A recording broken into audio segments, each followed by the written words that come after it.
Bonjour, je m'appelle Emmanuel Touadjilimana, j'ai 56 ans. Je viens de passer 22 ans en Belgique. Je suis psychopédagogue et je travaille comme directeur des écoles de la région, de la zone sud-est de Bruxelles, les 6 communes de la zone sud-est de Bruxelles, dans la lutte contre l'analphabétisme et l'ignorance de la langue française. Et je dois vous dire que je suis aussi président de la diaspora rwandaise de Belgique au niveau fédéral et au niveau de la région de Bruxelles-Capitale. Je m'appelle Michel-Ange Legrand, je suis rwandais, métissé belge, ce qui fait de moi quelqu'un de très riche culturellement, si je puis dire. Je m'appelle Rachel, je vais partager avec vous ce que veut dire être rwandaise pour moi. Pour moi, être rwandaise, c'est avoir de l'audace de se construire et de déterminer comment est-ce qu'on va évoluer. C'est la fierté d'appartenir à un pays qui n'a pas peur de se fixer ses propres objectifs et surtout de laisser les pronostics de côté pour voir son propre futur. Pour moi, dans cette même lignée, quand je m'affirme en tant que Rwandaise ou que je m'identifie au Rwanda, c'est prendre le pari d'un nouveau modèle de développement, un nouveau modèle de développement économique, social, politique, mais aussi culturel. Être fier d'être rwandais, c'est que nous avons une culture solide et une culture à partager surtout, que ce soit dans l'art du dessin, dans l'art du chant, dans l'art de la danse ou autre. On a vraiment cette force. Je pense qu'on peut encore apporter beaucoup à tous ceux qui n'ont pas eu le temps de nous voir ou de nous écouter, et que cette période que nous avons passée après les événements de 94, justement, nous a rendus plus forts et nous permet aujourd'hui de mieux nous exprimer, de surtout mieux nous intégrer. Moi, personnellement, en tant que belgo-rwandais, j'avoue que c'est une richesse d'avoir ces deux cultures en moi, mais je ne me dis pas que ça ne me bloque pas, en tout cas pour évoluer, et je trouve justement que cette richesse me permet plus facilement à m'intégrer, plus facilement à évoluer dans ce système qui évolue très vite, justement. Aujourd'hui, je peux vous dire qu'à mon âge, je suis fier d'être rwandais. Fier pourquoi? Je partirai des faits qui nourrissent, qui alimentent ma fierté. J'ai quitté le Rwanda il y a seulement 22 ans. Je visite le Rwanda tous les 2 ans pratiquement. Donc, chaque fois que je suis au Rwanda, je vois où j'ai laissé le pays et je vois où je le trouve. Donc, je mesure l'écart entre ce qui était avant et ce qui est aujourd'hui. Et là, cet écart-là nourrit ma fierté sur plusieurs plans.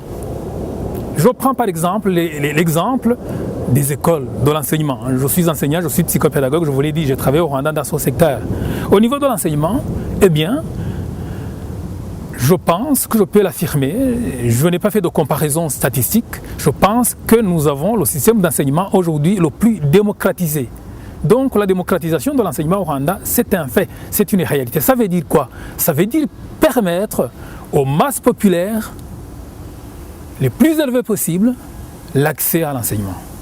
Donc, de l'enseignement primaire, du secondaire vers le supérieur, moi quand j'ai quitté le pays en 88, on ne dépassait pas un effectif de 1000 étudiants à l'université de l'enseignement supérieur. Aujourd'hui, le chiffre s'est multiplié par des centaines et des centaines. Je pense qu'on dépasse 20 000 étudiants aujourd'hui. Dans l'enseignement secondaire, la même chose. Dans l'enseignement primaire, l'enseignement est obligatoire pour tous les gamins. L'école privée, tous les Rwandais vont à l'école. Quand je suis à Kigali, tout le monde se bouscule pour aller à l'université, pour aller étudier.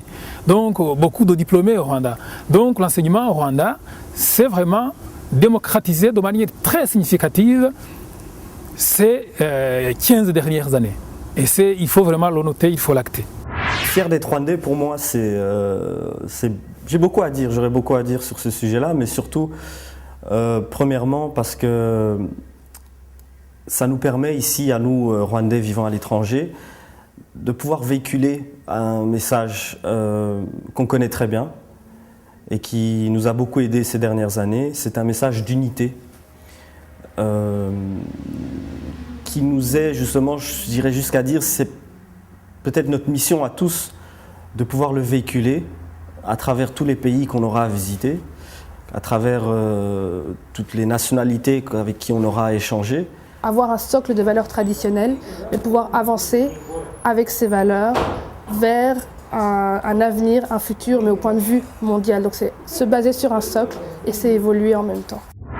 Aujourd'hui, nous avons un président qui dit ce qu'il pense et qui dit ce dont il est conscient et qui fait, et quand il dit qu'il va faire des choses, il le fait et on voit les résultats.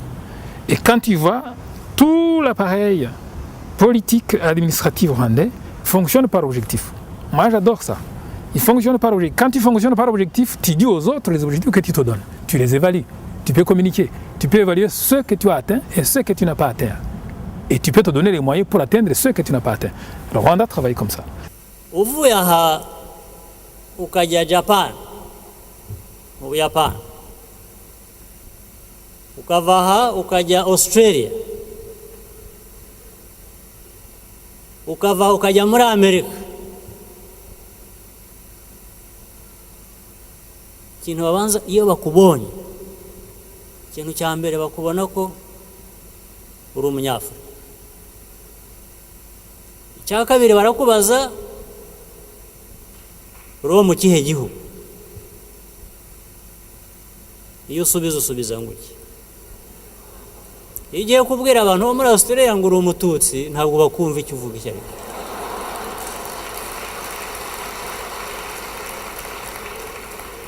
Ugiye kubwira abajapani ngo uri umuhutu babona ko wasaze ntabwo bumva icyo uvuga. Ubabwira ko uri umunyarwanda na passport uzanye iriho Rwanda. Oui, être rwandais, c'est clair que ça signifie vraiment aimer son pays, mais aussi aimer son prochain, aimer sa culture, aimer tout ce qu'on a appris de nos ancêtres, tout ce qu'on a appris de nos grands-parents, de nos parents, qui aussi étaient de très grands patriotes. Je pense que c'est de eux qu'on tient ce patriotisme-là. Et qui fait que voilà, être rwandais, être fier de l'être, pour moi c'est important. Et tous les jours je me dis que ça m'apporte quelque chose parce que avec les personnes que je rencontre, que ce soit dans mon travail, puisque j'ai l'occasion dans mon travail de rencontrer beaucoup de nationalités différentes, et les premières discussions que j'ai avec ces personnes-là sur le Rwanda sont très positifs. Donc c'est des gens qui visitent le Rwanda sans a priori et qui après en partent en sachant que voilà, par exemple au Rwanda, il y a plus de 50% de femmes au pouvoir, que le développement, c'est hallucinant comment le Rwanda s'est développé en si peu d'années. Et d'ailleurs, on le doit bien sûr à notre Excellence, Monsieur Paul Kagame, qui nous donne la joie justement de nous visiter ici à Paris. Et c'est quelque chose d'important pour tous ceux qui vivent au-delà des frontières du Rwanda parce qu'il apporte aussi quelque part des réponses à beaucoup de questions que les jeunes ou que les autres personnes peuvent se poser, que ce soit surtout les entrepreneurs ou ceux qui veulent entreprendre plus tard au Rwanda. Il apportera sûrement beaucoup de questions à ce moment-là. Et surtout, je pense que c'est un très grand événement pour l'échange, la rencontre. Le fait de vivre dans un pays qui fonctionne sur base des lois élaborées par le Parlement et la justice, là j'en suis fier. Donc au Rwanda, il y a des sénateurs dont le mandat est limité à 8 ans. Comment voulez-vous que ce sénateur ne va pas travailler? Puisqu'il ne va pas travailler en fonction de son électorat, il va travailler en fonction de l'État. Donc l'intérêt de l'État prime avant l'intérêt individuel ou avant l'intérêt électoral. Et les corps et métiers sont représentés au niveau du Parlement et de la Chambre des députés. Les professeurs d'université, même les handicapés. Allons voir, mon cher ami, allons voir la représentation de la femme. La femme rwandaise est majoritaire au Parlement et au Sénat rwandais. Et j'en suis fier. J'en suis fier.